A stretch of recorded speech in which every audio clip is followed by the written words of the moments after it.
Hi everyone, this is Miya and today I'm going to be painting this beach scene with crashing waves. I'll be starting a new sketchbook which my sister got me for Christmas, so this will be the first time I use this paper and I quite like it. Anyway, like usual, I'm just going to begin by masking my paper to get the clean edges. Please don't mind my masking tape. I caught a lot of eraser shavings, but it still worked out in the end.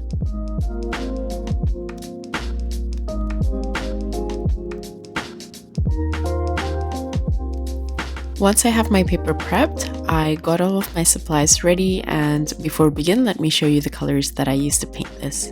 So firstly here, I have ultramarine deep, cerulean blue, manganese blue, cobalt green, vermilion, yellow ochre, ivory black, mineral violet.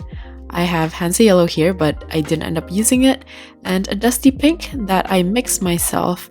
If I'm not mistaken, I think I used a mixture of Jaune Brilliant, white, vermilion, and a little bit of ultramarine blue for this.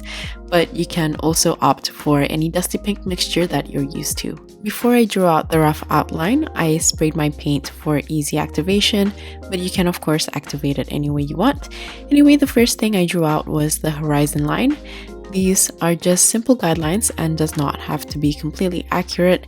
Then I also lined where the wave starts and where the sea foam would end. For the edges of the sea foam, I added small curves to show the volume of the foam that we're going to enhance later as we paint. I also lined the edge of the sea foam so the edge can be separated. Then here comes the slightly tricky part, which is the sea foam itself. If you guys have watched my sparkly shoreline tutorial, this is a similar method in terms of the blobs. So here I'm drawing out the blobs, but this time because we are not looking from a bird's eye view like before, but this time we are looking from the side, I want to follow the direction and the flatness of the surface while drawing out those blobs. I'm also varying the size as well as leaving some larger areas empty for finer foam texture later as I paint. As I get towards the left side, because the frame or what is closest to me is the right hand side, that means that the left side will be further away and therefore the shapes or the blobs are somewhat smaller and flatter, which is what I try to depict here. Again, imagining the direction is the most important thing while drawing this because the shape themselves are very abstract, so we're leaning on the direction to suggest the shape and movement of the sea foam. As I get closer to the wave from the sea foam, I try to lift the direction to have a slight curvature to follow the curve of the wave, and this will help guide our eyes and also get a nice transition between the flat sea foam and the wave. And I'm only drawing out a bit of this though as a reminder, but as for the sea foam parts of the wave, I'm just going to paint it freehand later with white gouache. Here you'll see me adding the white caps on the wave. I'm just randomly creating a shape. You can decide where the wave starts to fall if you don't like this composition.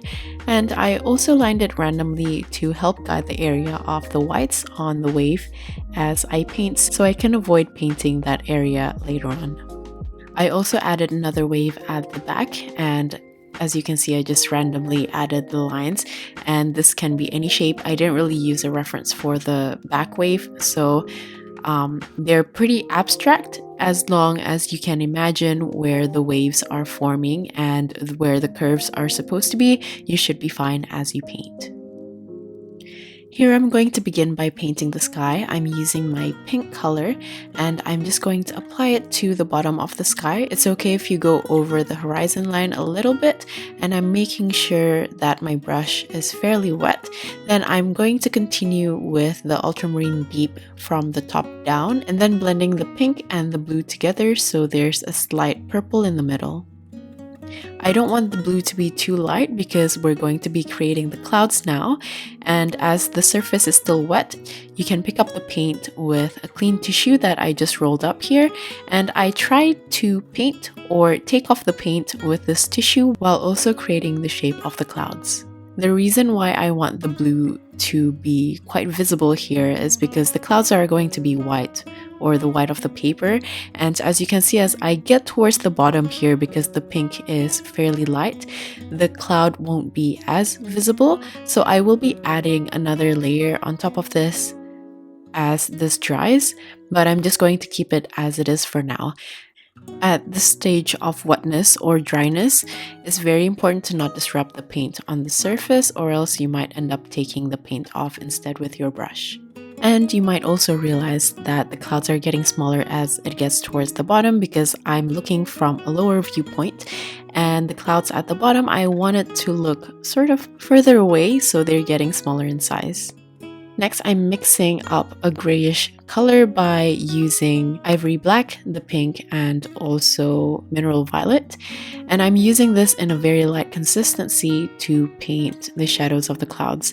Again, for this, I'm just painting random shapes, and I'm trying to place them mostly underneath the clouds, or if there's a large area of white, I try to break it up a bit by adding the light shadow color.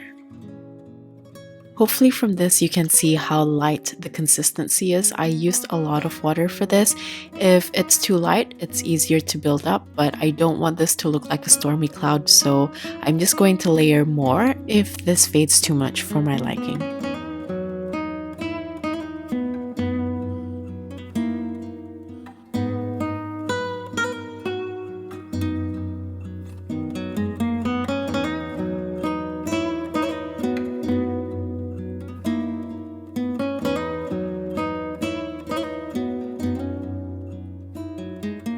As I get towards the bottom, I also just add the shadow shape, because some of the top parts of the clouds might be hidden behind the clouds in front of them. I also added a touch of ultramarine deep to this, so it complements the color of the sky.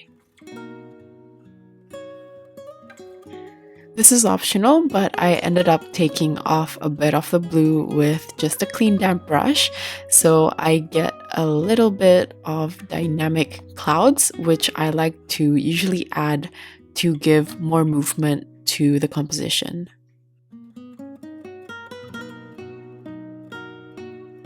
Next, I'm going to be painting the water at the back, and for this I'm mixing two shades of blue. First one I'm mixing here is manganese blue and cobalt green, and for the darker blue I'm using a mixture of ultramarine deep with a little bit of ivory black.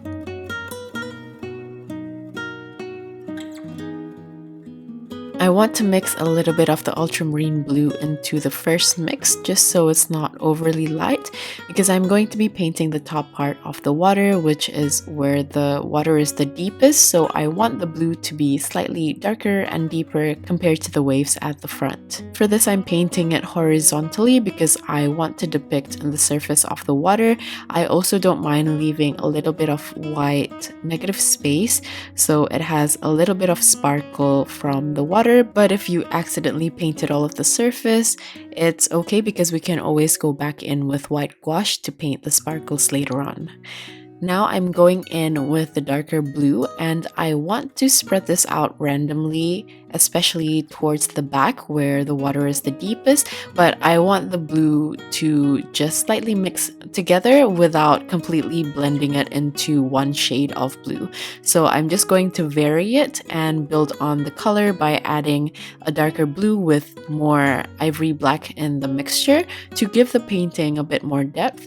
And when you realize that the paper won't take any more paint, just leave it there and wait for it to dry before we build on the color by adding more layer at the top. I'm going to be painting the color of the sand next, so I'm just going to clean a part of my palette because I want the colors to be nice and vibrant. I used a mixture of vermilion with yellow ochre here, and I'm just going to paint a flat color on the area of the sand.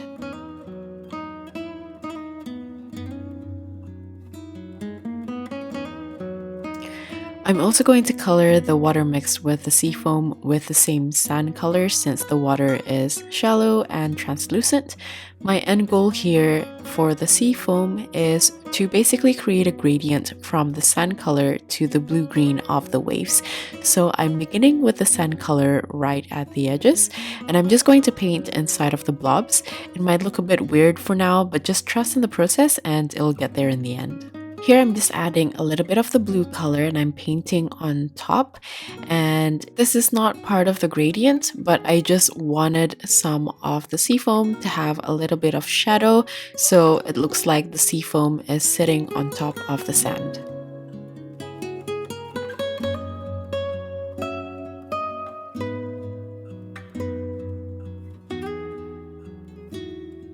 So here's where I like to start with the gradient.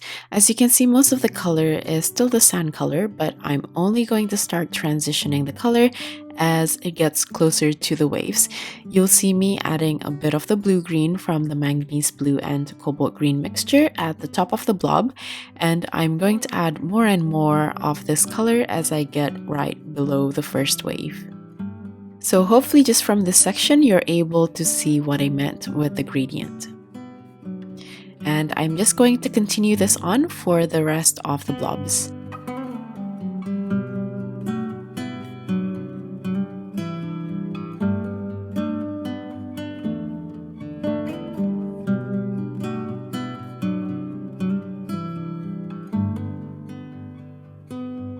I'm just going to leave the blobs here for now. As you can see, there are also areas where I left out completely empty. That's because we're going to add the small, almost non-visible seafoam bubbles later, but for now I'm going to move on to the waves.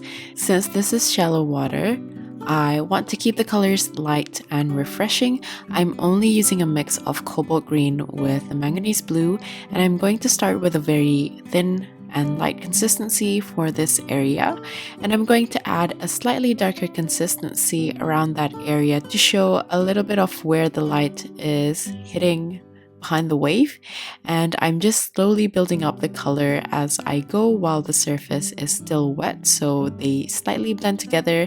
At the bottom here you'll see me using the greenish color from before with added yellow ochre so I can create that gradual transition and color from the seafoam. At the top I'm going to add a little bit of cerulean blue in a slightly thicker consistency. This is because I want the blue to be slightly darker in value underneath the white caps, so the contrast of color is clearer for more defined shapes.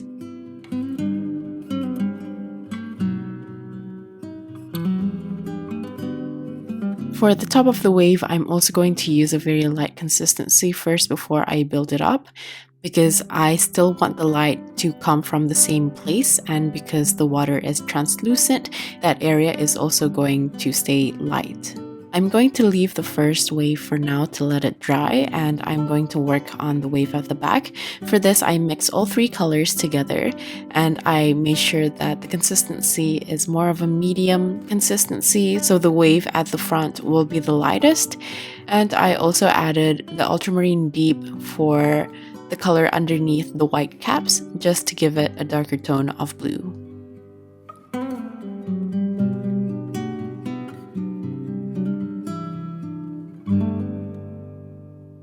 I'm going to go back to the first wave now. I'm just using a very thin consistency to slowly build up on the color while avoiding that light area because I don't want to accidentally make that too dark.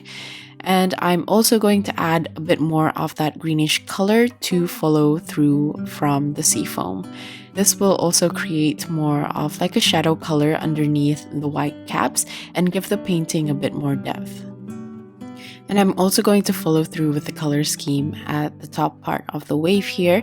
So at the top, I made that part a bit more blue and I left out the brightest color in the middle as highlight, and then followed with that greenish blue at the bottom of that section. And I'm just going to use the same color for the top part of the second wave.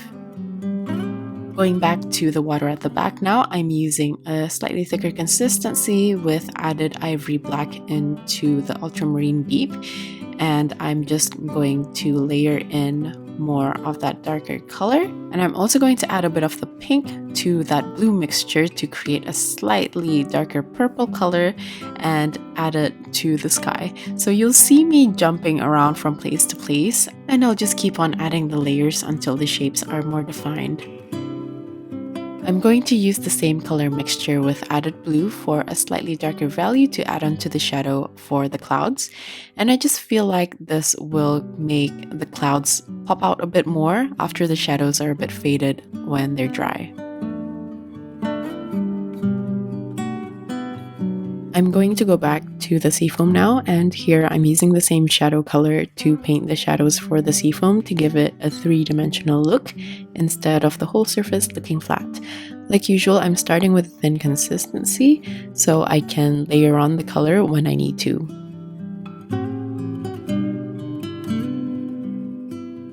For the larger white area, I'm going to add some random blobs with the sand color, but I'm going to mix this up with tiny little dots that I paint very finely with the sand color in a thinner consistency. And I'm going to layer on the shadow color with the dots as well, so those dots doesn't look too flat.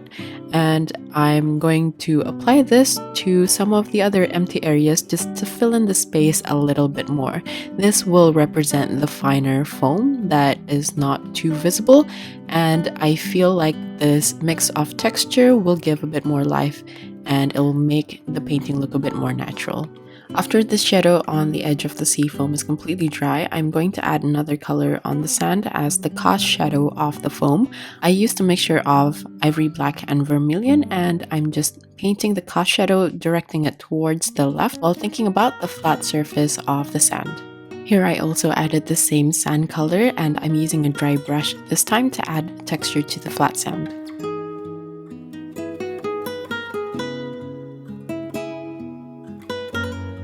At this point, I think I have most of the colors already except for the shadows on the white caps of the wave, so I'm going to just layer on more colors to add the vibrancy of the painting whenever I need to or wherever I need to, and I'm going to do this once in a while as the paint dries and fade, so you might see me going back and forth on each of the section if I feel like I need to build up on the colors.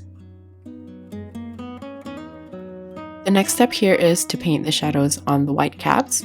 These parts of the waves will have small splatters of water, and to create the texture with the white, I'd have to place the shadow colors first in order for the white to show through. So I'm using a mixture of ultramarine blue, the pink, and ivory black to add to the shadows on the white caps by just painting tiny little dots.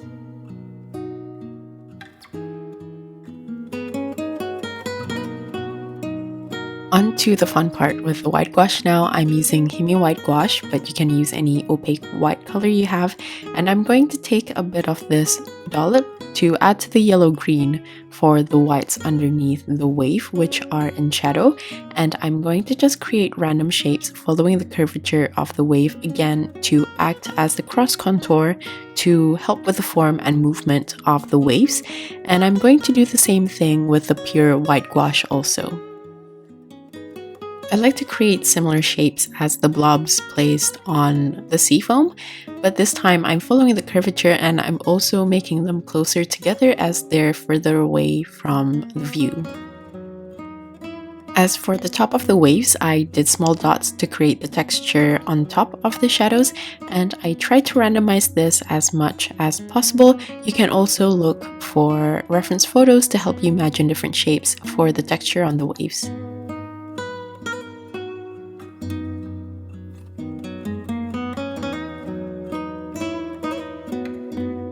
Now for the seafoam, I'm going to add lines to create smaller sections in each of the blobs to add more detail. This can be as random as you want. I also like to play around with the size as well to make sure that the placement are nice and natural. And I'm just going to keep going back and forth with the white gouache, whether I need to add more texture on the white caps or on the seafoam. I like to also mix it up with dots. And later on, I'm also going to use some white gel pen, so I can create smaller dots and a bit more detail, but I try to not use too much of this because the stroke weight are just the same all throughout, and I can't vary it, and it can make the painting look a bit more cartoonish. So I try to really vary the stroke weight for this to keep the painting look like it's done with a brush instead of with a pen.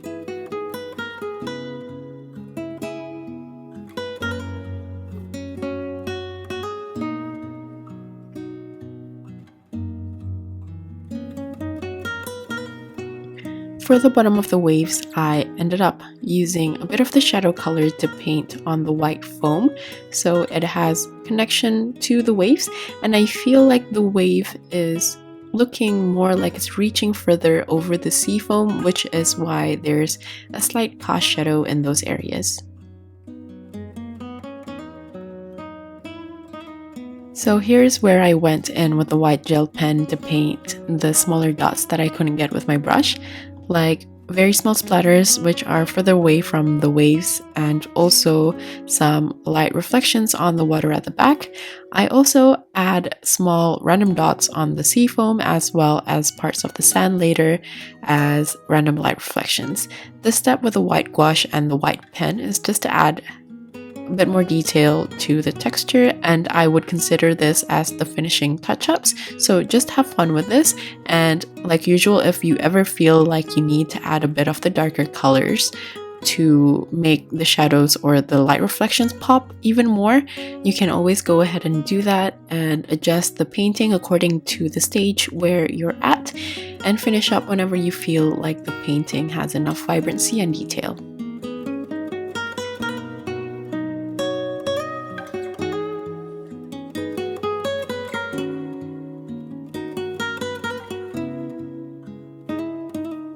And all that's left here is to unmask and reveal the painting. So this is it. This is the finished painting. It's a bit of a long one considering I added a few layers in order to get the right color. This will of course vary with the type of paper you're using, but I hope this was still understandable to follow. And like usual, all of the list of tools as well as my social media links will be listed in the description box. If you're still here, thank you so much for watching till the end. I hope you guys enjoyed it, and I'll see you at the next one. Bye!